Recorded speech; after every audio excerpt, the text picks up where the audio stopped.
Hello, okay na. Magandang hapon po sa ating lahat.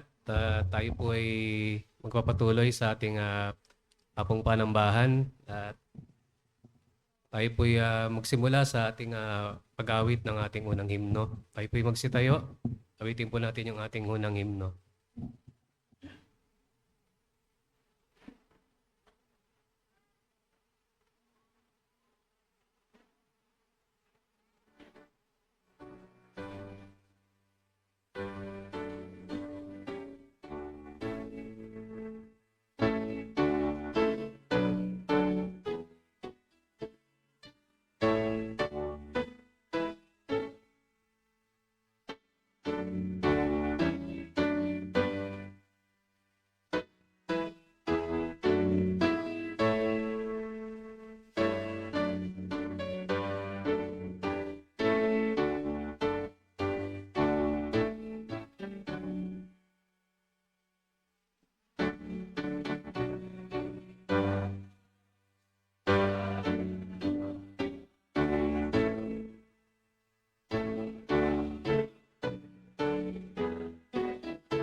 Tayo po ay manalangin.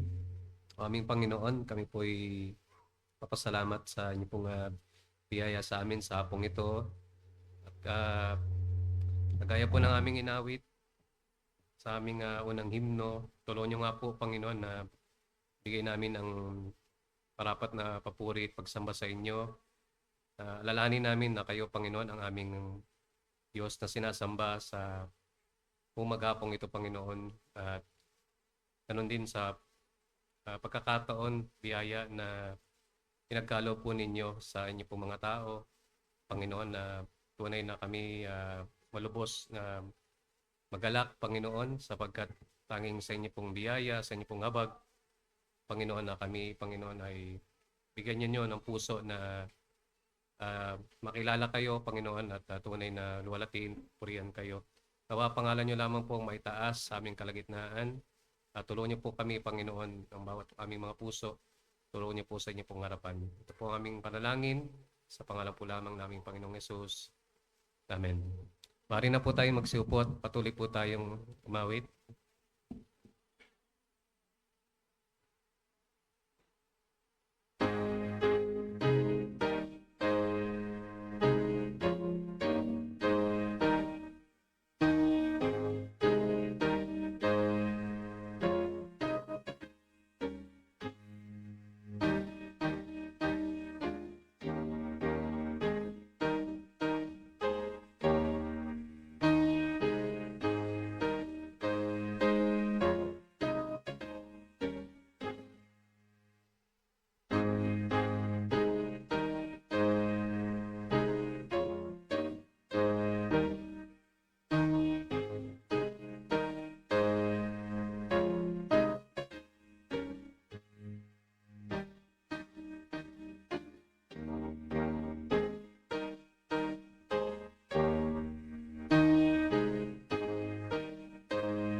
Para po sa ating scripture reading, buksan po natin ating mga Biblia sa Matthew chapter 19.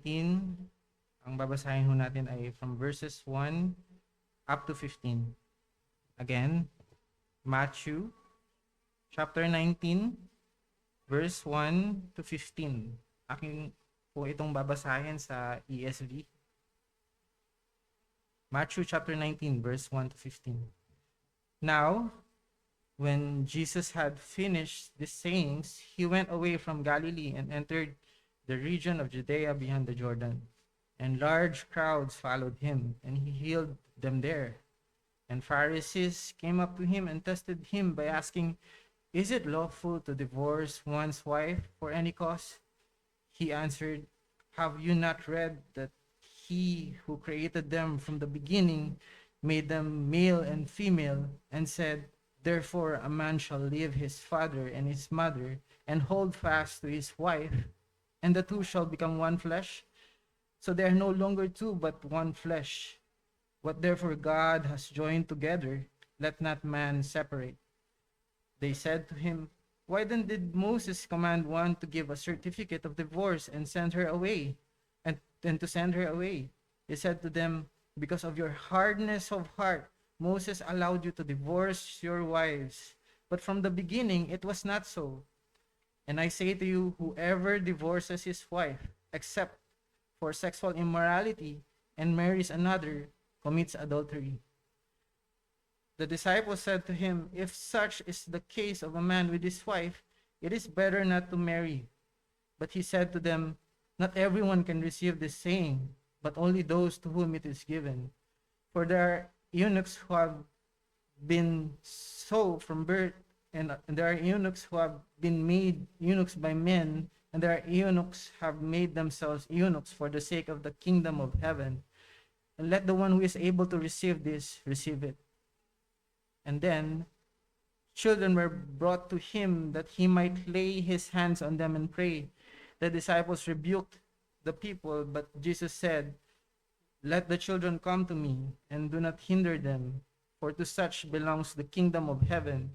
And he laid his hands on them and went away. Purihin natin ang Diyos sa kanyang salita. Sa binasa nating talata, binabalik tayo ni Jesus sa disenyo ng Diyos mula pa sa simula nung likhain niya ang mundo at tayo mga tao. Nang tanungin siya tungkol sa divorce, hindi siya sumagot base sa kultura o sa convenience ng tao o sa mga legal loopholes na hinahanap ng tao. Sa halip, binasa niya ang kanyang sagot sa original na disenyo ng Diyos sa kasal. Kaya nga sabi niya, from the beginning, it was not so. Pinakita nito na ang marriage ay hindi lang kasunduan ng tao, kundi ito ay gawa at pagkakaisa na itinatag ng Diyos mismo. Sinabi rin ni Jesus, pinayagan ang divorce dahil sa katigasan ng puso ng tao. Hindi dahil ito ang ideal ng Diyos, kundi dahil sa realidad ng kasalanan. At kung babasahin natin ang ibang ang ating nabasa uli, binanggit din ni Jesus ang isang exception kung saan may allowance ang inaalaw ang divorce sa kaugnay ang sexual immorality. Hindi niya ito binanggit upang ibaba ang pamantayan ng Diyos, hindi ito pahintulot na gawing magaan ang paghiwalay, kundi upang ipakita kung gaano kabigat at kasira ang epekto ng kasalanan. Hindi ito loophole, kundi isang malinaw na paalala kung gaano kalalim ang pinsalang dulot ng kasalanan sa relasyon at sa buhay nating mga tao. Dito natin mas nauunawa ng papel ng kautusan ng Diyos o ang law. Dito natin mas nauunawa na pinapakita ng law kung sino ang Diyos. Siya ay banal, matuwid at mabuti. And isa pang paalala sa atin na ang gamit ng law ay it restrains evil in society. Even sa mga unbelievers, the law functions to limit outward sin, promote order, and preserve human life. And paalala rin sa atin that the law demands perfect and perpetual obedience. God's standard is not partial or occasional, but complete and patuloy-tuloy, perpetual obedience, 100%. And the law exposes sin and it condemns. Nilantad nito ang ating kasalanan, for all have sinned and everyone falls short. Parang salamin, na nagpapakita kung sino tayo, ngunit hindi nito kayang baguhin ang puso at hindi nito kayang magligtas. And also, another function of the law guides us, believers. It guides us in grateful obedience. Hindi tayo sumusunod upang maligtas, kundi dahil tayo ay iniligtas na. At finally, kapag narinig natin ang pamantayan o kautusan ng Diyos, ito ay nagpapaalala sa atin na wala isa sa atin ang umiibig ng ganap at tapat sa lahat ng panahon. Kaya nga ang the law leads us to Christ. Because the law cannot save, it prepares us for the gospel by showing our need for a Savior. The law wounds so that Christ may heal. Kaya napakaganda ng talatang ating nabasa nung ito'y nagtatapos sa pagtanggap ni Jesus sa mga bata.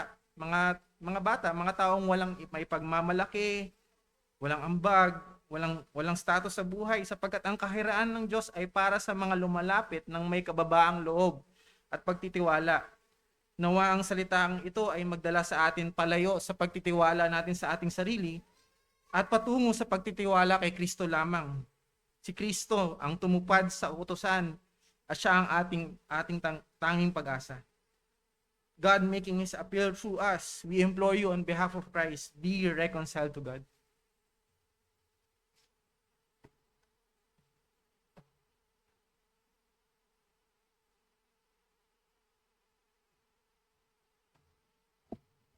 Manalangin po tayo.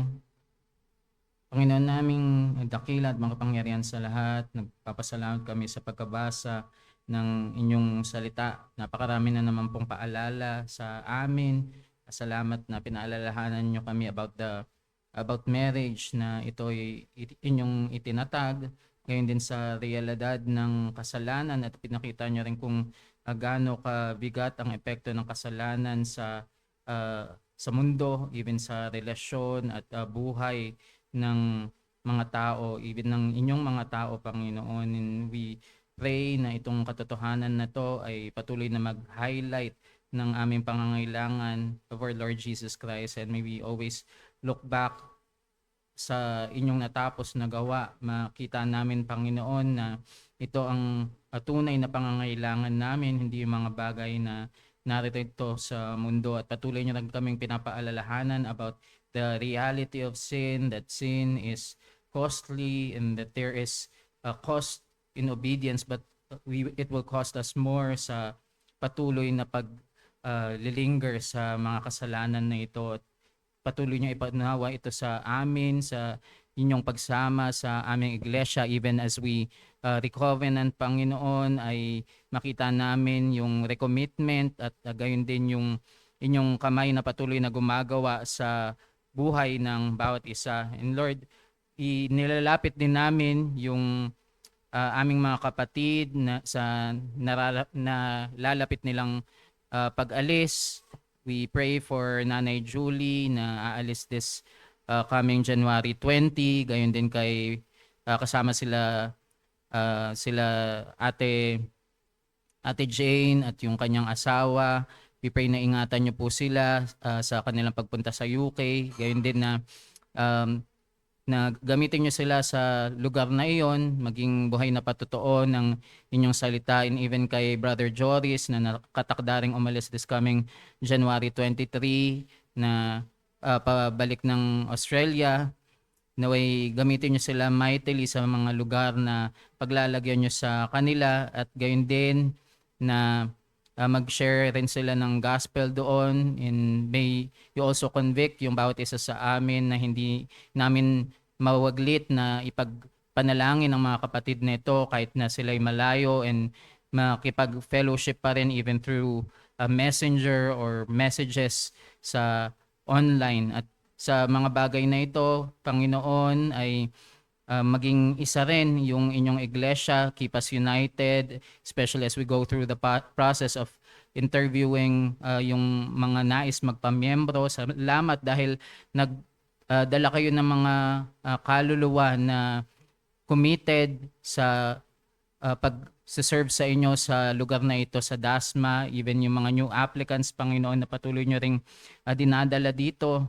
At kayo lamang ang maitaas at mapapurihan sa lahat ng bagay na ito. Dinadalangin din namin yung may mga karamdaman, si Kuya Dennis, gayon din si Sister Jen. Palakasin niyo po yung mga mahihinang parte ng kanilang katawan at sa lahat ng bagay na ito, Panginoon, nakita namin ang aming kahinaan, hindi po kami malakas, kami ay mahina, kayo ay malakas, gayon din na kami ay dependent lamang sa inyong awa at grasya. Kayo po ang manguna sa lahat ng mga natitirang gawain for this afternoon. Salamat sa buhay ng aming kapatid na si Brother Daniel Gaad na siyang gagamitin nyo ngayon. Use him mightily to preach your word. Maraming salamat. Lahat ng to'y dalangin namin sa ngalan ng inyong anak na si Jesus. Amen.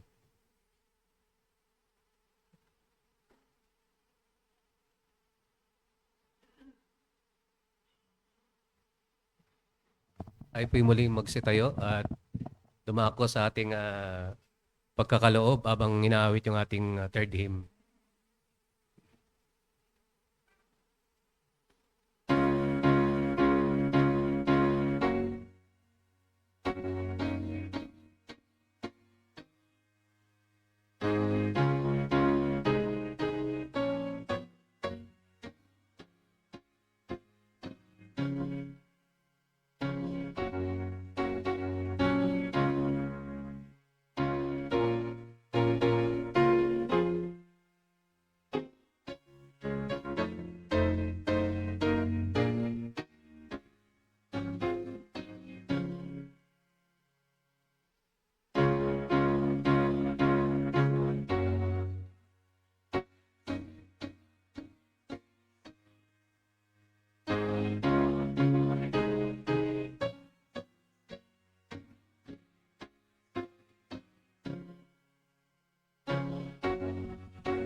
Tayo po'y manalangin.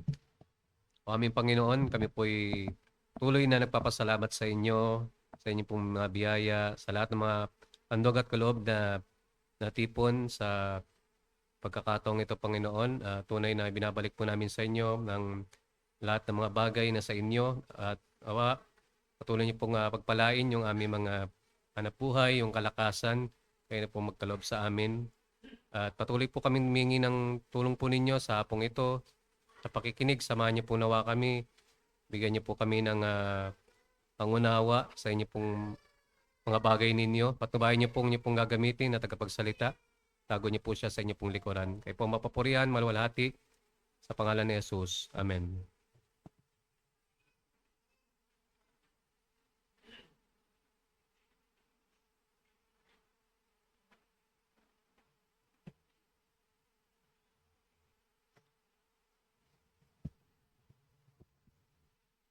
Sa pong magandang hapon sa ating lahat.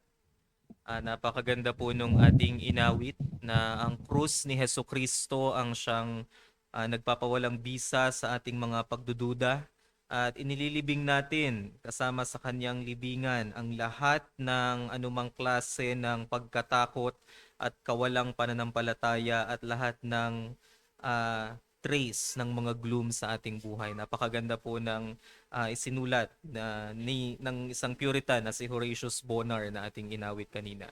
Isa pong magandang hapon muli sa ating lahat at isa pong kagalakan sa akin at sa aming mag-asawa na makasama po ninyo sa panambahan at dala ko po ang pagbati ng Molino Grace Bible Church dito po sa Herald of Grace Fellowship. Bago po tayo magsimula sa ating pag-aaral ng salita ng Diyos, tayo po ay manalangin. Aming dakilang Diyos, nagpapasalamat kami sa pagkakataon ngayong hapon na bubuksan muli namin ang inyong mga salita at itong mga salita ng buhay na aming maririnig ang siyang magbibigay sa amin ng kalakasan at magbibigay sa amin ng kaalaman kung paano mamuhay sa kabanalan. Nawa ay patuloy niyong ipakita ang inyong sarili sa amin, ihayag po ninyo ang inyong kaluwalhatian sa pangangaral ng inyong pong mga salita nang sa ganon ang tunay na mabigyang luwalhati ay kayo po at hindi po ang nagsasalita. Sa inyo po namin pinapanalangin ang mga bagay na ito sa pangalan ni Jesus. Amen. Kapag po bagong taon, inaasahan ng mga tao na mayroong pagbabagong mangyayari. Dahil bagong taon, bagong buwan, bagong araw, inaasahan ng mga tao na ito yung tamang panahon na kung saan makapagsisimula ulit o di kaya marireset yung mga bagay na nangyari noon at magkakaroon ng panibagong simula. Pero kagaya ng marami, kapag nakalipas ang ilang linggo, yung mga pagbabagong nasimulan ng bagong taon, ito ay nawawala at yung mga reading plan na nasimulan ng January 1 ay agad-agad na nahihinto. And later on, nare-realize natin na it's just time passing by at parang normal na araw lang din ang mga pangyayari. And so ang tanong, kapag sa mga ganitong panahon, ano ba ang tunay na makapagbabago sa isang tao? At mula po sa ating teksto na babasahin at pag-aaralan ngayong hapon, yung pagbabago ng isang tao ay makakamit sa pamamagitan lamang ng isang divine and supernatural encounter. Because when you see God for who He is, imposible na hindi ka magbabago. If you see God in all His glory, you are never going to be the same. Kaya buksan po natin ang ating mga Biblia sa teksto na pag-aaralan natin ngayong hapon sa Joshua chapter 5. Babasahin po natin mula verses 13 hanggang verse 15. Verse 13. Nang si Josue ay nasa may Jericho, kanyang itinaas ang kanyang paningin at nakita niyang nakatayo ang isang lalaki sa tapat niya na may tabak sa kanyang kamay. Lumapit sa kanya si Josue at sinabi sa kanya, "Ikaw ba'y sa panig namin o sa aming mga kaaway?" At kanyang sinabi, "Hindi. Ako'y naparito bilang pinuno ng hukbo ng Panginoon." At si Josue ay sumubsob sa lupa at sumamba at sinabi sa kanya, "Anong ipinag-uutos ng aking Panginoon sa kanyang lingkod?" Sumagot ang pinuno ng hukbo ng Panginoon kay Josue, "Hubarin mo ang panyapak sa iyong paa, sapagkat ang dakong iyong kinatatayuan ay banal." At gayon ang ginawa ni Josue. Now ito po sa ating binasa from Joshua chapter 5, bigyan ko lang po kayo ng kaunting konteksto. Ito pong aklat na ito ng Book of Joshua, this is an action book. This is an exciting book kasi from the first few chapters, makakakita tayo ng ilang mga eksena ng digmaan at pananakop, at least in the first half. Tapos pagdating sa mga sumunod na bahagi ng aklat na ito, it's about land allotment, mga pagbibigay ng lugar at sa lupain ng Kanaan. And so itong aklat na ito, tungkol po ito sa pagsisimula ng katuparan ng mga pangako ng Diyos. Kung ano yung ipinangako ng Diyos kay Abraham mula sa Genesis chapter 12 na magkakaroon sila ng sariling lupain, ito ay magsisimula ng ma-fulfill sa aklat na ito. At pinapakita rin ng aklat na ito kung paano ma-fulfill yung pangako ng Diyos na lupain para kay Abraham. At ito ay ito ay maaabot sa pamamagitan niya na nagko-conquer sa lahat. And so if we look through the previous chapters of this book, from Joshua chapter 1, ang Diyos ay nag-set up ng leadership. Ang panahon ni Moises ay tapos na at si Josue naman ang mamumuno sa bayang Israel sa kanilang pagpasok sa lupang pangako. In Joshua chapter 2, nagpadala ang bayang Israel ng mga espiya sa lupain, particularly sa Jericho, na siyang unang bayan na kanilang dadaanan at sasakupin pagtawid nila ng Ilog Jordan. At alam natin ang kwentong ito, maging si Rahab na nagtago ng mga espiya. This is in Joshua chapter 2. In Joshua chapter 3, eto na, magsisimula na ang aksyon, sila ay tatawid na sa ilog at para salakayin yung unang bayan na kanilang sasakupin. And in Joshua chapter 4, bago nila gawin ang pagsakop sa bayang ito sa unang lupain na sasakupin nila, in Joshua chapter 4, sila ay kinonsecrate ng Diyos. Kaya makikita natin yung kanilang pagsamba at pag-renew ng kanilang covenant in Joshua chapter 4. And so inaasahan natin, nakatawid na ang bayang Israel sa Jordan River, sila ay kinonsecrate na ng Diyos, nandyan na yung bayan na una nilang lulusubin. And so we expect that in Joshua chapter 5, magsisimula na yung aksyon, magsisimula na yung labanan. But then in Joshua chapter 5, just when you thought that they will start the battle, anong kanilang ginawa sa Joshua chapter 5? Makikita natin dito, what they did is that they were all circumcised. Sila ay circumcised. And in human perspective, parang sa tingin natin, is this a smart move? Kasi nandyan na yung lulusubin nilang bayan. Papasok na sila.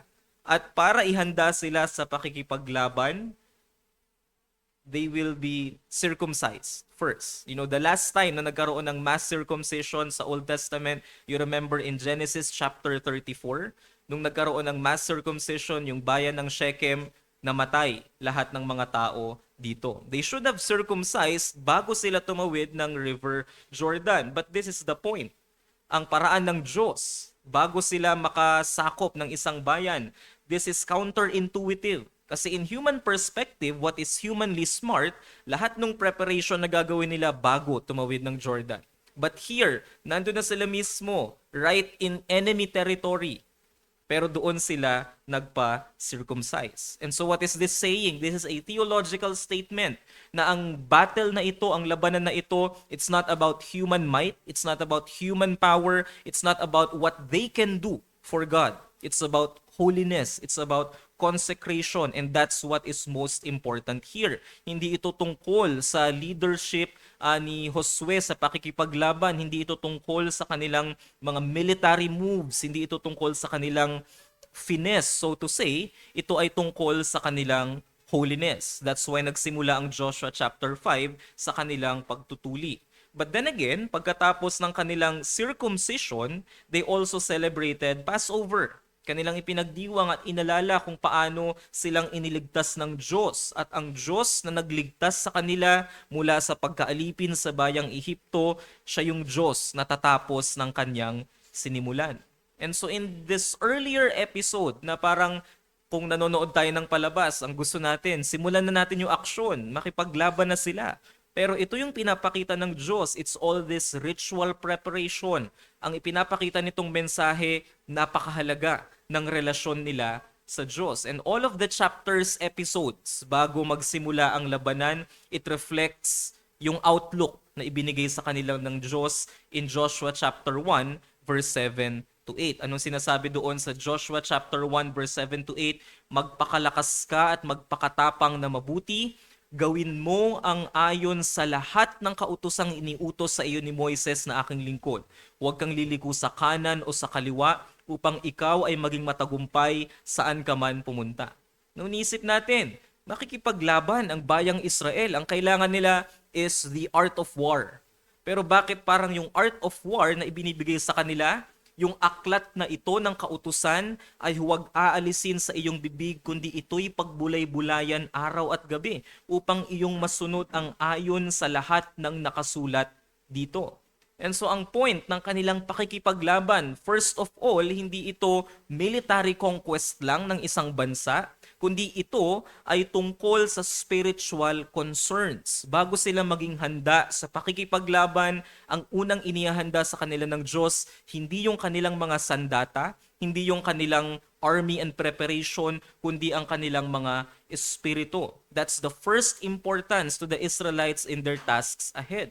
But before the narrative starts, bago magsimula yung kwento ng kanilang pananakop sa Jericho in Joshua chapter 6, matapos yung lahat ng kanilang ritual preparation, circumcision, and Passover, merong isang bahagi ng kwento. Ito yung ating binasa, na merong isang kakaibang karakter na lumabas at nakita ni Joshua. And in this meeting with the true commander, ito yung totoong pinuno ng hukbo ng Panginoon sa pakikipag-usap at sa pagharap ni Josue sa totoong pinuno ng hukbo ng Panginoon.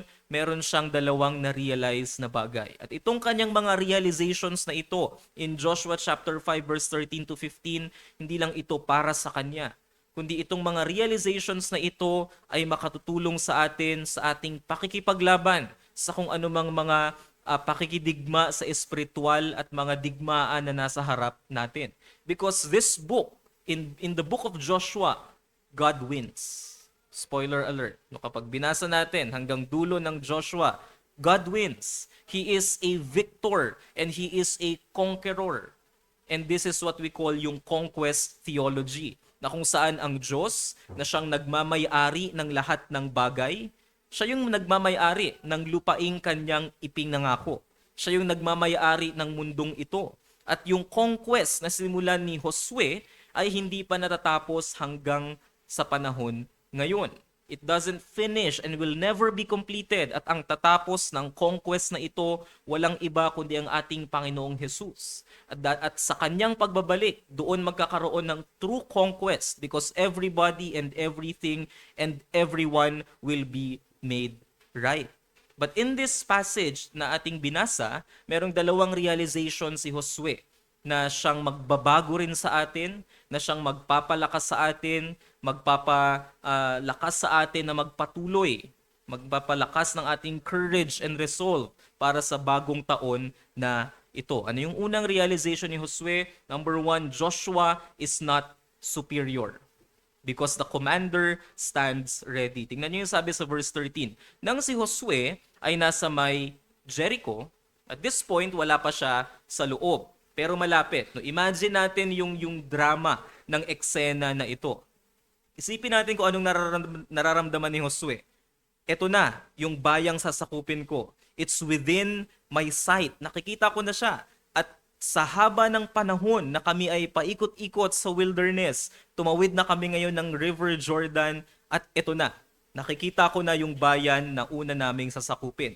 At ako, si Joshua, bilang leader ng bansa na sasakop sa lugar na ito, sipin nyo yung overwhelming sense of responsibility na nasa isip niya siguro. Undoubtedly, maiisip niya na meron siyang malaking pagpapasalamat dahil yung Diyos ang siyang nagpanatili sa kanila hanggang ngayon. Pero syempre, hindi mawawala sa kanya yung kaba siguro. Dahil eto na, Ito na yung bayan, nakikita niya na yung walls of Jericho. Siguro nakikita niya yung mga sentries and yung army na naghahanda sa loob.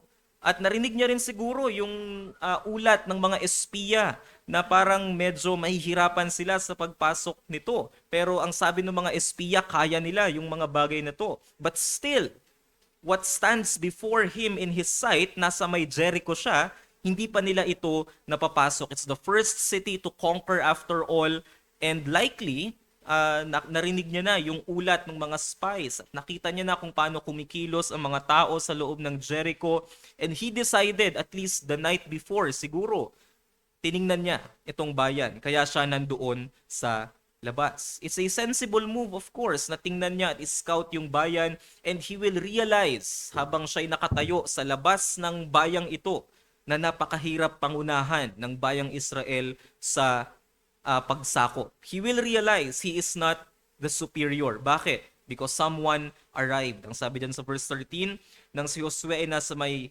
Jericho, kanyang itinaas ang kanyang paningin at nakita niyang nakatayo ang isang lalaki sa tapat niya. Yun ang kanyang nakita. The appearance is of course unexpected. No, kapag nakita niyo yung salitang itinaas ang kanyang paningin at nakita niya, kapag nakita niyo yung phrase na yan sa lumang tipan, lalo na ina-anticipate o inaasahan na may kakaibang makikita. It anticipates divine disclosure because in Genesis chapter 18 verse 2, ang Diyos nagpakita kay Abraham. Ganito rin yung expression na ipinakita that when Abraham lifted up his eyes and looked, at ito rin yung nakita ni Joshua. When Joshua lifted up his eyes and looked, meron siyang nakita. Expectedly, something miraculous will happen because an impressive figure stands before him. Ang sabi dyan, nakita niya, nakatayo ang isang lalaki sa tapat niya, at tingnan niyo yung appearance ng lalaking iyon. Mayroong tabak sa kanyang kamay. No, kapag ginamit yung expression na may drawn sword, may tabak sa kanyang kamay, it's an expression that means an armed warrior, isang mandirigma na armado at handa na makipaglaban. No, kapag nakita niyo yung expression na yan, common yan lalo sa Old Testament in Numbers 22. Ito yung nakita ni Balaam sa kanyang at nung kanyang donkey na merong angel na pumigil sa kanila. Then the donkey saw the angel of Yahweh standing in the way with his drawn sword in his hands. Ibig sabihin, yung taong ito with the drawn sword, kagaya nung angel na nakita ni Balaam at nung donkey, ito'y isang tao na handang makipaglaban. Ito'y isang tao na handang pumatay. And so, ma-realize ni Joshua, this figure who appeared before him, hindi ito isang figure na dapat biru-biruin. Isa itong figure na may divine judgment at may combat readiness na ipinapakita. And so with these wider references, Joshua lifted up his eyes and looked, anticipating na may something miraculous will happen. And then a drawn sword, yung mga image na yan, nagpapakita that possibly there's a supernatural nature doon sa figure na ipinapakita, na nagpakita kay Joshua. Pero, tignan niyo yung sabi dyan sa verse 13, nakita niyang nakatayo ang isang lalaki. At this point, ang nakikita ni Joshua, it's a man. And so Joshua wanted to clear things up. Gusto niyang malaman sino ba to. And so gusto niyang tanungin yung question na sino ka ba? And so yung question ni Joshua, it reflects a human concern na kung saan gusto niyang maintindihan ano yung mga bagay na to. Kasi ang concern ni Joshua, nandun siya sa Jericho, he's concerned with the battles ahead. Kaya ang tanong niya agad sa verse 13, ikaw ba ay sa panig namin o sa aming mga kaaway? As the leader of Israel, ito yung gusto niyang tanungin. Ito bang figure na nagpakita sa harap ko, isang divine supernatural appearance, ito ba ay para sa amin o para sa aming mga kaaway? Ito ba ay kapanig namin, kakampi namin o kakampi ng aming mga kaaway? And so tingnan natin yung identity nitong lalaki na nagpakita sa kanya. Ang sabi dun sa verse 13 at verse 14, at kanyang sinabi, hindi.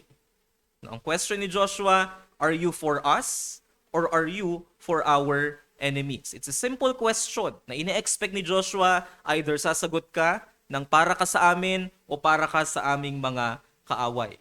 Pero yung assumption ni Joshua na tungkol ito sa taking sides, sinagot ng simpleng hindi.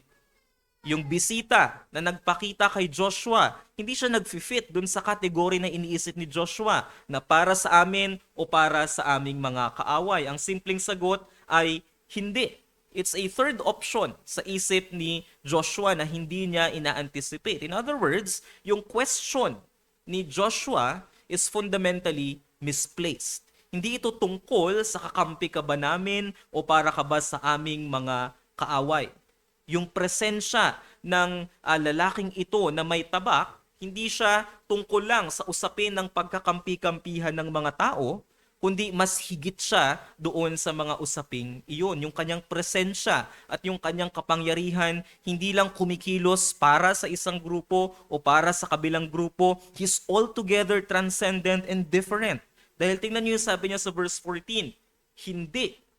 Dahil ako'y naparito bilang pinuno ng hukbo ng Panginoon. I am the commander of the army of the Lord.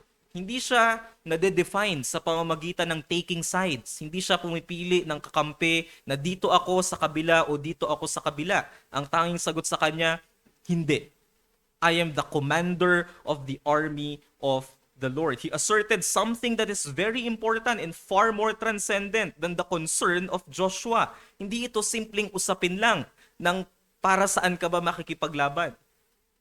Ang hukbo, ang pinuno ng hukbo ng Panginoon ay dumating hindi para mamili ng kakampihan. Siya'y dumating para manguna. No, kapag sinabi nating commander of the army, it refers most commonly sa lumang tipan, ang tinutukoy niyan yung mga in charge sa hukbo, mga military commander. Ginagamit yan para kay Joab na commander ng army ni David. Ginagamit yan kay Abner na commander ng army ni King Saul. But in each of these cases, yung commander, hindi siya yung pinakamataas. Yung commander ay sumasagot lang sa authority ng hari. Pero yung commander na tinutukoy dito, the commander of the army of the Lord, pinapakita niya na hindi siya sa ilalim ng kung sino mang hari. Dahil yung kanyang hukbo ay ang hukbo ng Panginoon. Yung kanyang puwersa ay higit sa kung anumang puwersang militar ng kung sino mang hari. Dahil ito ay puwersang militar ng Diyos. Now, what army is being referred to here? Dahil lang sabi dyan, naparito ako bilang pinuno ng hukbo ng Panginoon. Now, maraming mga speculation kung anong hukbo ang tinutukoy dito kasi sa lumang tipan, kapag sinabing hukbo, ang tinutukoy either literal, physical na military, o di kaya naman pwede ring tukuyin yung starry hosts, kundi yung mga bituin na napakarami sa kalangitan, tinatawag din niyang hukbo. O hindi kaya ang tinutukoy na hukbo dito ay yung hukbo ng mga anghel sa sangkalangitan. But in this passage, most probably, ang tinutukoy ditong hukbo ay yung hukbo ng Diyos sa sangkalangitan na kayang lumaban in behalf of Israel. Now, there is no indication na itong pinuno na ito ay tao lang na may command sa physical army of Israel, kundi ang tinutukoy dito ay hukbo ng Panginoon, mga anghel na lalaban para sa bayang Israel. Now, another question, kung siya ay pinuno ng hukbo ng Panginoon, tinutukoy the host of the Lord, sino itong pinuno na ito? Who is this commander? Walang pangalan na binanggit. Dito siya nagpakita, hindi siya nagpakita nung una, and then hindi na rin siya magpapakita ulit. Dito lang siya nagpakita. And so the question is, who is this commander? Now, ayon sa mga scholars and experts, ito ay tinatawag na theophany. Ibig sabihin, ito ay pagpapakita ng Diyos sa mga tao. This is a strange confrontation, kagaya ng pagpapakita ng Diyos kay Abraham, kagaya ng pagpapakita ng Diyos kay Jacob sa Peniel in Genesis chapter 32, kagaya ng pagpapakita ng Diyos kay Moses in Exodus chapter 3. But unlike Jacob and Moses, si Joshua hindi siya nakipagtalo dito sa figure na ito? Tinanong niya lang kung sino bang kakampihan ng figure na ito. And so there are three options. Number one, pwedeng ito ay isang anghel na may special commission. Number two, pwedeng ito ay panandaliang bumaba ang Diyos para magpakita kay Josue. O pangatlo, pwedeng ito ay ang ating Panginoong Hesukristo mismo na in a kind of a temporary pre-incarnation. Bago siya magkatawang tao sa bagong tipan, nagpakita muna siya dito kay Josue. And ultimately, alam natin, ang presensya ng Diyos sa atin ngayon ay naiko-communicate sa pamamagitan ng ating Panginoong Jesus. But I am of the persuasion, I am convinced na ang pinuno ng hukbo ng Panginoon na tinutukoy dito is no less than our Lord Jesus Christ, the commander of the Lord's army, in light of the two evidences na makikita natin sa text. Paano natin nasabi na ang ating Panginoong Jesus ito? Number one, because Joshua worships this figure.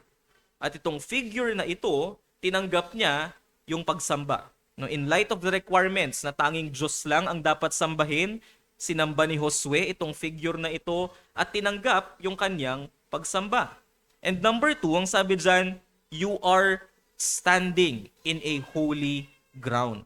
And holiness, of course, is a manifestation of the presence of God throughout the entire Bible. And so in one sense, may in-identify dito na lalaki na pinuno ng hukbo ng Panginoon at on the other sense, pinapakita na yung lalaking ito ay hindi lang basta simpleng tao dahil tinanggap niya yung pagsamba at yung kanyang lugar na kinatatayuan ay banal. And so no doubt about it, this is a divine person and he possesses the unity and essence with God na hindi pwedeng masira. And so Joshua stands before our Lord Jesus Christ in His pre-incarnate appearance. Si Josue ay nakatayo sa harap ng ating Panginoong Jesus na siyang darating sa sabsaban in the New Testament. Siya ay nakatayo sa harap nitong persona na ito na may walang hanggang kapangyarihan. Siya ay nakatayo sa harap ng personang ito na siyang magdadala ng pag-asa at kaaliwan.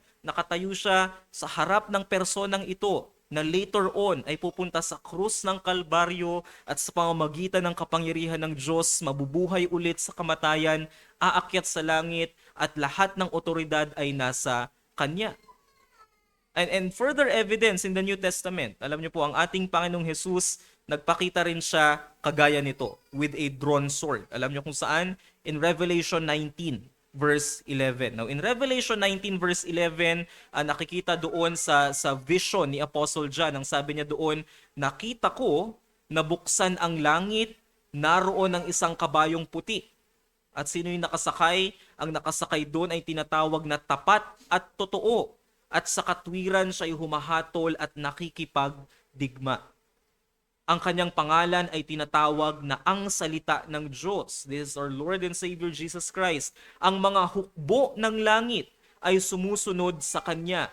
At mula sa Kanyang bibig lumalabas ang isang tabak na matalas upang sa pamamagitan nito'y tatagain niya ang mga bansa at sila'y Kanyang paghaharian ng tungkod na bakal. And so nakatayo si Josue sa harap ng pinuno ng hukbo ng Panginoon, si Hesukristo. Kaya yung tanong ni Josue na kung kanino ka ba kapanig, it's worthless. Walang halaga yung ganito niyang tanong. Kasi ang mahalaga ay yung identity kung sinong nakatayo sa kanyang harapan, hindi kung saang panig siya kakampi. Dahil hindi pwesto ni Josue na siguruhin na ang Diyos ay nasa panig niya. Ang mahalaga dito ay kung si Josue ba ay nasa panig ng maluwalhating presensya ng Diyos na nasa harapan niya. Joshua is not superior here. The commander is. At yun ang unang realization ni Josue. Hindi ako ang talagang tunay na pinuno ng bayang Israel. Merong isa na nandito sa harap ko. Siya ang tunay na pinuno ng hukbo ng Panginoon. And so para sa paparating na digmaan, si Josue ay dapat sumunod lang sa pinuno na nangunguna. At hindi yung Diyos ang papasunurin niya kung kanino ba ito kakampi. And this is a most profound principle para sa atin. Na minsan iniisip natin, lagi nating ina-assume na ang Diyos, kakampi ko yan. Kaya pwede kong gawin lahat ng gusto kong gawin kasi kakampi ko ang Diyos. At pinapakita sa atin dito, ito yung concern ni Joshua. Ang Diyos, ito ba'y panig sa amin o sa aming mga kaaway? What's most important here ay kung tayo ba ay nasa panig ng Diyos at hindi natin inuutusan ng Diyos na pumanig sa atin. Dahil ang Diyos ay Diyos ng lahat ng tao. He's not a partisan God na parang kung ano ang gusto natin, yun ang masusunod. Tignan niyo yung sagot ng pinuno ng hukbo ng Panginoon sa verse 14. Hindi. Hindi. Dahil ako'y naparito bilang pinuno ng hukbo ng Panginoon. At ang sabi doon, now I have come. Natanggal kay Joshua yung assumption niya na siya yung may kalakasan, na siya yung pinuno, siya yung may kakayanan na magtagumpay sa kanilang mga kaaway. And so the point here is this, sa pagpapakita ng pinuno ng hukbo ng Panginoon kay Josue at sa kanyang pagpapakilala na siya yung pinuno ng hukbo ng Panginoon, na-realize ni Joshua, he is not superior and the Lord appears to show His supremacy and comfort. Ang Diyos ang nagpakita kay Josue upang magbigay sa kanya ng sense na ang battle na ito, ang digmaang ito ay hindi tungkol sa iyo. Hindi tungkol sa kalakasan nyo, kundi ito ay tungkol sa akin. And in the eve of conquest, that's most interesting here. In the next chapter, in Joshua chapter 6, nandun na yung Jericho. Pero bago sila pumasok sa Jericho, nagpakita sa kanya itong pinuno ng hukbo ng Panginoon. Sa punto ng kanilang pangangailangan, pinapakita ng Diyos at ipinaparamdam ng Diyos na siya yung nakatataas, higit sa lahat at hindi tayo. And this is our source of comfort. Na malaman natin na hindi tayo yung in charge ng buhay natin, kundi ang Diyos na siyang laging nandyan at lagi siyang nandyan para ipakita yung kanyang kapangyarihan. No, pansinin niyo yung pagdating ng presensya ng Diyos kay Josue. Eksakto para sa kanyang pangangailangan. Makikidigma siya, nandito na siya mismo sa labas ng bayan. Nakikita niya na, he's overlooking the town. And right there at that moment, ang Diyos ay nagpakita at dumating sa kanya na isang mandirigma na pinuno ng hukbo para sa kanya. And it's a great comfort for the man who is about to go and carry on a military conflict. It's good to be reminded na yung ultimate responsibility hindi sa kanya kundi sa Diyos. Yung ultimate responsibility para sa 12 tribo ng bayang Israel na ito ay hindi nasa kanyang mga balikat, kundi nasa pinuno ng hukbo ng Panginoon na siyang nangunguna sa kanyang bayan. And as such, it's a great comfort and encouragement to Joshua. Siguro iniisip niya, kaya siya nandoon sa nasa may Jericho, kaya siya nandoon sa labas, iniisip niya siguro na paano ko ba to papasukin? Dahil tingnan niyo yung sabi sa verse 6, chapter 6 verse 1, ang Jericho ay ganap na nakasara dahil sa mga anak ni Israel. Walang nakakalabas at walang nakakapasok. Ganap na nakasara. Talagang mahirap ito pasukin. And so Joshua must have been wondering, how do I destroy these walls? How do I enter this city? At yung pressure, syempre, nandun. Dahil kailangan niyang maging matagumpay sa unang bayang ito. Dahil kung hindi siya magtagumpay sa unang bayan na to, hindi matatakot sa kanila yung ibang mga bayan. But here, he is reminded, under that great burden of pressure, pinapaalala sa kanya ng Diyos na siya ang pinuno ng hukbo ng Panginoon. To have the Lord appear as that same figure, the commander of the heavenly legions, yun ay nakapagbigay sa kanya ng comfort and encouragement na lahat ng kalakasan ay hindi niya huhugutin sa kanyang sarili lang, kundi huhugutin niya sa tunay na pinuno ng hukbo ng Panginoon. And we know the story, and it was the hosts of the Lord rather than the armies of Israel. No, paano bumagsak yung walls of Jericho? Ito ay hindi sa pamamagitan ng kalakasan ng bayang Israel, ito ay sa pakikipaglaban para sa kanila ng hukbo ng Panginoon. And for us, napakagandang encouragement na makita natin ang ating Panginoong Hesukristo, that for thousands of years, ang ating Panginoong Hesukristo ang siyang nangunguna sa kanyang mga tao at sa kanyang iglesia, because He is personally involved in leading His people and guaranteeing that they succeed. Just like what Joshua has realized here. And so our challenge para sa puntong ito ay kailangan nating kilalanin yung supremacy ng Diyos. Siya yung higit na pinakamataas sa lahat ng bagay at kailangan nating magpasakop sa kanyang pagiging soberano. No, minsan, we do not feel comforted until we take control of everything. No, para sa atin, mga tao, tsaka tayo mako-comfort kapag nasigurado natin na hawak natin yung lahat ng mga bagay sa buhay natin.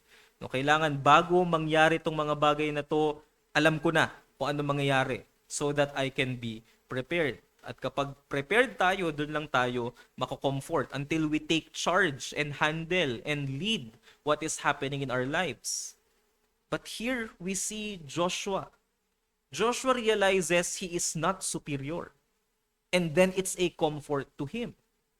Kung na-realize ni Joshua na hindi siya yung pinakamataas, hindi siya yung may control, and it's a comfort to him, ito rin na isang kaaliwan para sa atin. Dahil yung Diyos na nagpakita dito kay Joshua, yung Diyos na ating sinasamba, it's an encouragement to us to see again and again kung paanong ang Diyos ang nagsisimula ng lahat ng mga bagay. Tinitingnan ni Joshua yung kanyang problema, pero yung Diyos ang nagpakita sa kanya. And so often, ganun din yung nakikita natin sa ating mga buhay. We look at our problems at talagang napakalaki ng ating mga problema at kabigatan sa mundong ito. No, sa pagpasok ng bagong taon, pumapasok din at nagpapatuloy yung mga bagong problema na hindi natin naranasan noon. Pero nandito siya sa taong ito.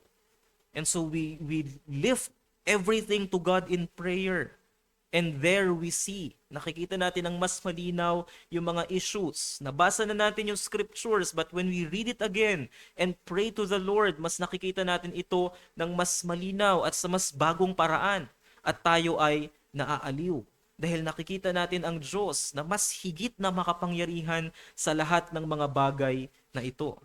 And here's what one commentary said tungkol sa passage na ito. At our precise moment of need, the Lord reveals Himself to the person who walks with Him in darkness. He is our commander. He's the true commander. He's the supreme strategist. And immediately, nagbago yung pananaw ni Joshua. Yung burden na nararamdaman ni Joshua, hindi na lang niya solo, kundi ito ay kasamang pinapasan ng Diyos para sa kanya. And so the real question is this, hindi ito issue o tanong kung ang Diyos ay kakampi ba niya o kaaway niya. Ang totoong issue dito ay kung si Joshua ba ay kakampi o kaaway ng Diyos. And so that's what Joshua realized. He is not superior. And the second realization of Joshua is this: he did not fear the enemy. Bakit? Because the commander stands holy. And it is him, the true commander, that Joshua fears. Now, na-realize ni Joshua na itong lalaki na nasa kanyang harapan, hindi lang ito basta tao. Dahil lang sabi dyan, ako ay pinuno ng hukbo ng Panginoon. At tingnan niyo yung ginawa ni Joshua in verse 14. Siya'y agad na sumubsob sa lupa at sumamba. At ang sabi niya, anong ipinag-uutos ng aking Panginoon sa kanyang lingkod? Na-realize niya na itong kaharap niya, hindi lang simpleng tao, ito'y pagpapakita ng Diyos sa kanya, and so he began to worship this divine presence. Again, this is not an angelic being, kasi kung ito'y anghel, hindi niya tatanggapin yung pagsamba ni Joshua. Pero ito, tinanggap niya yung pagsamba ni Joshua. At ang sabi ni Joshua, anong pinag-uutos ng aking Panginoon sa kanyang lingkod? Napansin ninyo, nagbago po yung tanong ni Joshua. Kanina yung tanong niya, para ka ba sa amin o para ka sa mga kaaway namin? But then when he realizes he is not superior, natakot siya. Natakot siya sa kabanalan ng Diyos na ito. Dahil lang sabi doon, anong ipinag-uutos ng aking Panginoon sa kanyang lingkod? At ang sabi pa doon sa verse 15 sa dulo, at gayon ang ginawa ni Josue. Now, if there's still any doubt na Diyos ang nagpakita sa kanya, ito, yung ginawa, ito yung makapagpapatunay. Ang sabi dyan sa verse 15, hubarin mo ang panyapak sa iyong paa, sapagat ang dakong iyong kinatatayuan ay banal. Saan natin ito huling nabasa? Exodus chapter 3.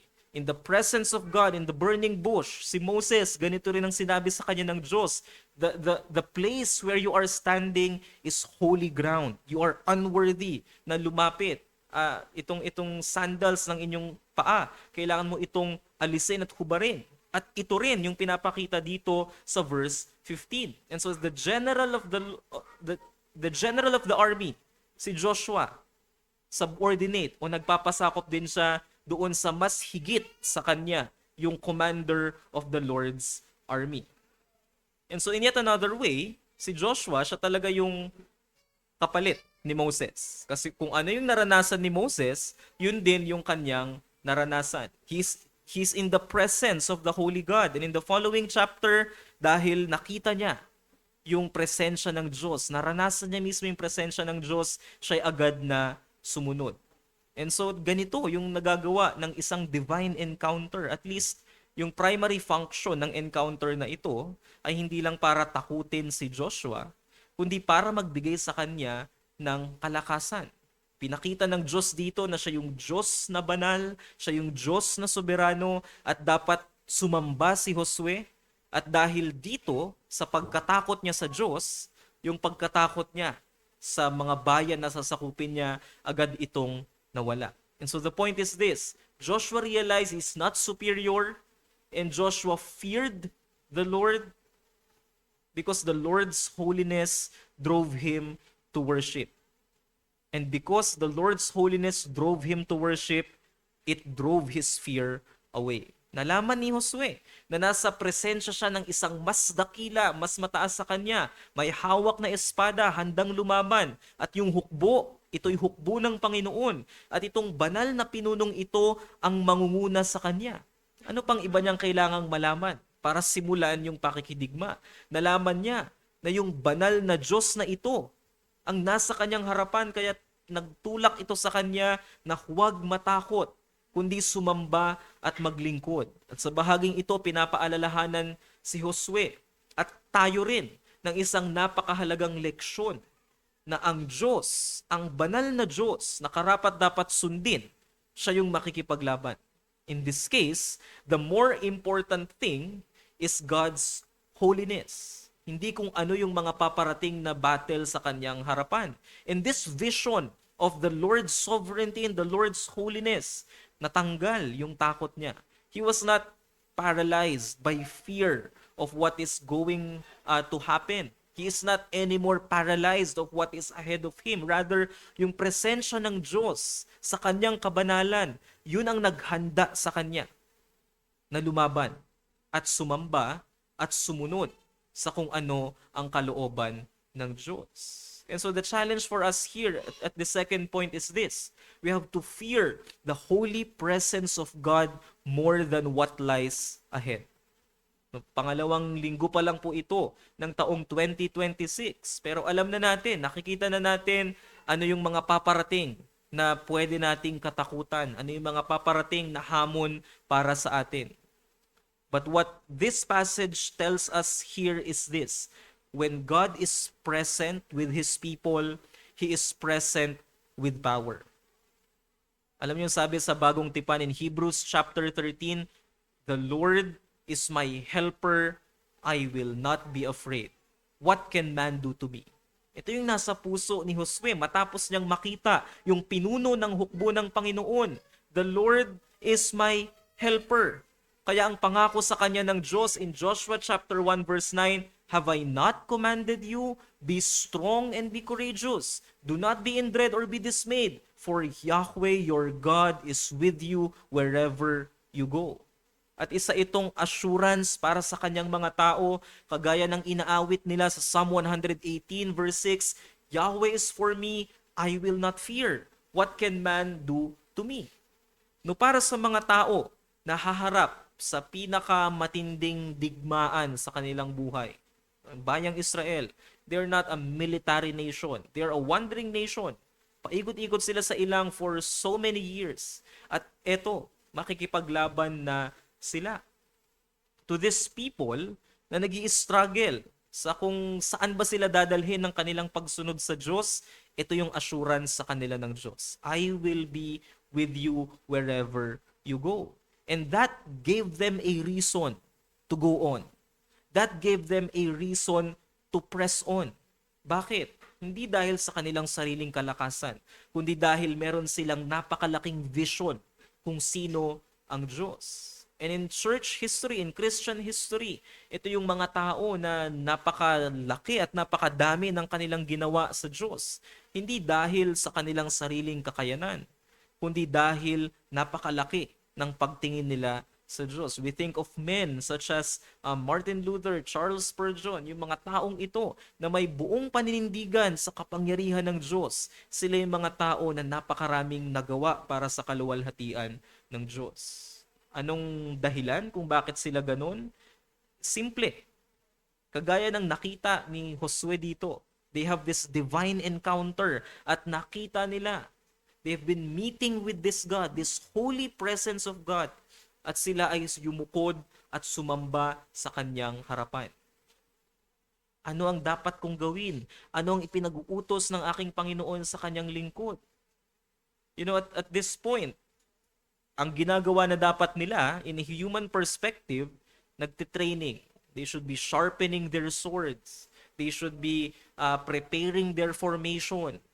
They should be strategizing for what happens ahead of them. Pero ito yung essential preparation sa kanila. What is this? The presence of God. The holiness of God nagpakita kay Joshua. At ito yung prerequisite para magtagumpay sila sa kanilang digmaan. And the same is true para sa mga mananampalataya sa iglesia ngayon at para sa mga miyembro ng iglesia ng Diyos. It is when we live in submission to the will of God, revealed in His Word, kung tayo ay sumusunod sa kalooban ng Diyos na nakikita natin sa kanyang salita, doon niya tayo pangungunahan at iaangat sa ating mga buhay. We need to be concerned, hindi lang sa mga plano natin sa buhay sa mga susunod na araw, kundi we need to be concerned, sino itong Diyos na ito na nagsasalita sa kanyang mga salita? At ano yung kanyang sinasabi? Ano yung kanyang ipinag-uutos sa kanyang lingkod? What is needed for us, dear brethren, the people of God, ang kinakailangan sa atin ay yung ma-recognize natin that the Lord is holy. We have to know this commander of the Lord's army and worship Him in all His glory para mailagay natin yung ating mga sarili sa kanyang service. At yun ang magbabago sa atin. Hindi natin iisipin yung mga bagay na mga maliliit na problema sa ating buhay, about our church, about our work, about our service, at maging problem-oriented. No. Ang ipinakita ng Diyos dito, we will see that everything is in the hands of the commander, including our lives. Maging yung buhay natin, nasa kamay ng pinuno ng hukbo ng Panginoon na ito. At dahil nasa kamay niya yung ating buhay, He forms it and shapes it the way He sees fit. So there are times sa ating mga trabaho, sa ating mga pag-aaral o sa ating mga bahay na napakabigat ng ating mga nararanasan. And it brings us to the point na wala tayong ibang magawa kundi lumapit at manalangin sa Diyos. And our prayers should be this: Lord, I cannot do tomorrow, but I worship you. Ito yung ginawa ni Joshua. He cannot do tomorrow, but he worships God. And so our prayers should be the same. We cannot do our tomorrows. We worship God because He is a victorious warrior. At sa Kanya tayo sumusunod. So, salamat sa Diyos. Isipin niyo yun. Salamat sa Diyos na hindi natin hawak yung mga bukas natin. Kasi kung hawak natin yung mga bukas natin, no? Ang hirap nun. Napakabigat. Hindi natin masigurado kung ano yung mangyayari. But thank God we do not hold our tomorrows.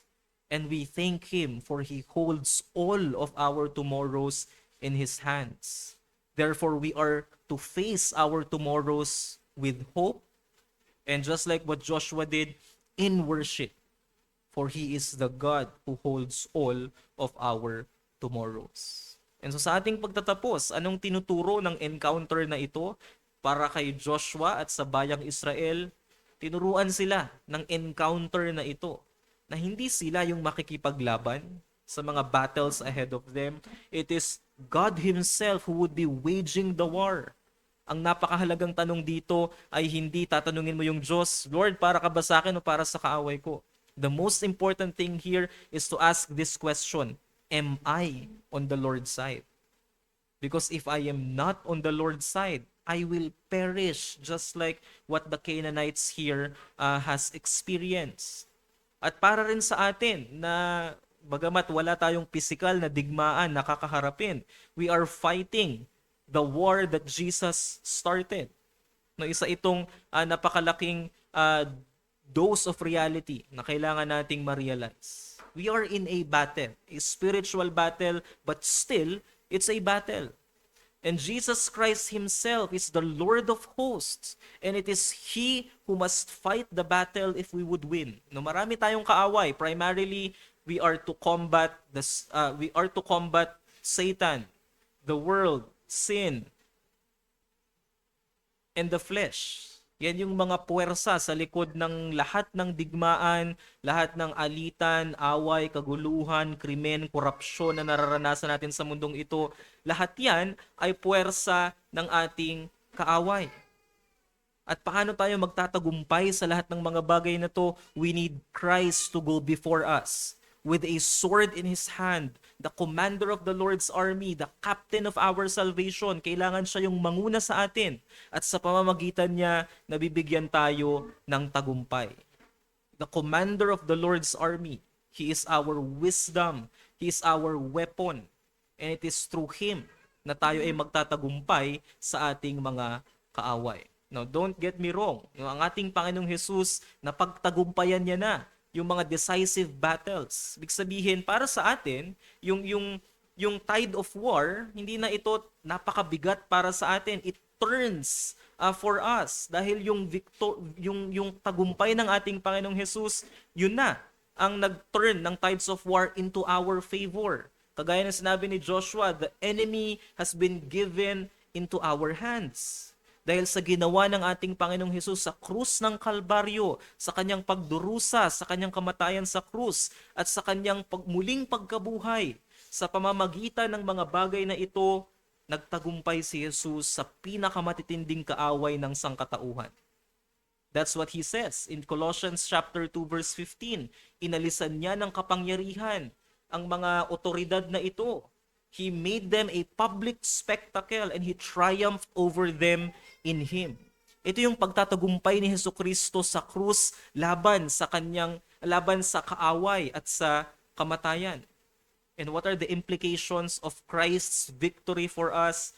Simple lang. It means we are not responsible for winning the final victory. The final victory has been secured for us dahil sa ginawa ng ating Panginoong Jesus. And our responsibility is to simply carry out our duties as faithful soldiers of the cross, killing sin, continuing in holiness. Remember, Joshua is not in charge. We are not in charge. It means that our spiritual enemies, Satan and all his hosts, hindi na ito dapat magkaroon, hindi na natin dapat ito katakutan. Totoo, malakas ang puwersa ng ating kaaway. Nararamdaman natin iba't ibang mga epekto ng kasalanan. Of course, we feel sad. Nararamdaman natin ang kalungkutan. Nasasaktan tayo, natatakot tayo. Yes. Pero hindi ibig sabihin nito, brothers and sisters, na mas makapangyarihan ang dyablo kaysa kay Kristo. We need to remember just how defeated and powerless they are. Sabi ni Martin Luther sa kanyang hymn, "The Prince of Darkness grim, we tremble not for him. His rage we can endure, for lo, his doom is sure. One little word shall fell him." It is the victory of Christ that reminds us how great the power is working in us. No, doon sa ginawa niya sa krus ng Kalbaryo at sa libingan na walang laman, ipinakita ng Diyos ang buong puwersa ng kanyang kapangyarihan na dumaig sa pinakamatindi at mahigpit nating mga kaaway. Dumaig sa kapit ng kasalanan at kamatayan sa sangnilikha. And that same power that resurrected our Lord Jesus Christ, the same power upholds us in our faithful service. And so we need to take heart sa mga battles ahead of us this year. Kung ano man ang ating mga pagdadaanan pa, we should fight our battles with the same confidence na kagaya ng ipinakita dito ng bayang Israel as they march around Jericho. It is in obedience of the victorious king that they enter the territory of the enemy. We are at enemy's territory. But our Lord, commander of the Lord's army, has already won the battle.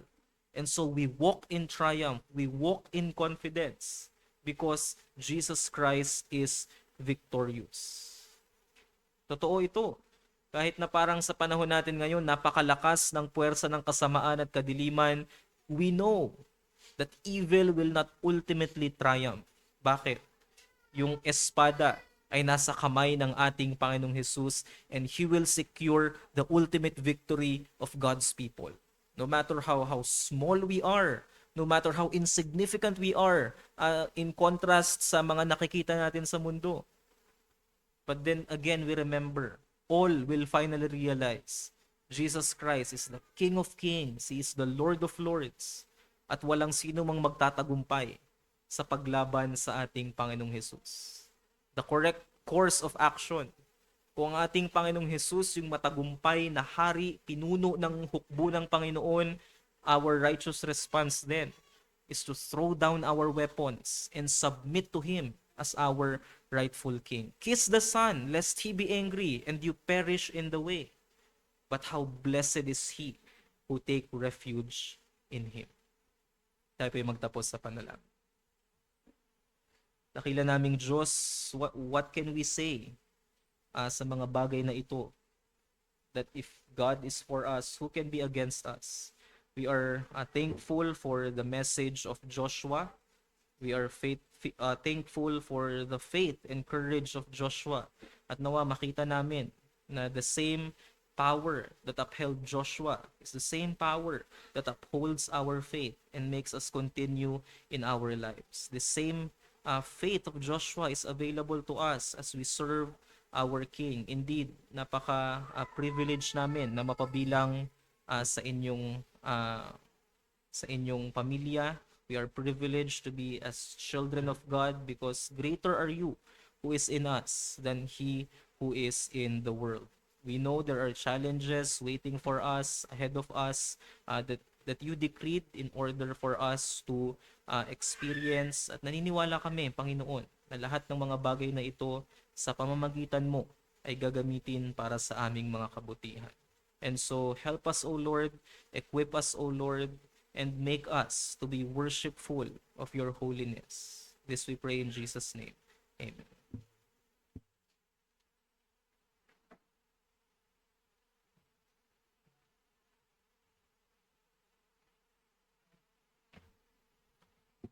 Salamat po sa mensahe para sa atin ngayong hapon. At para po sa ating pagtatapos, tayo po tumayo at ating awitin po yung ating closing hymn.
O aming Panginoon, kagaya po ng inawit namin sa aming closing hymn, Panginoon, tunay na hindi kami, Panginoon o Diyos, yung hindi sa aming katapatan, hindi sa aming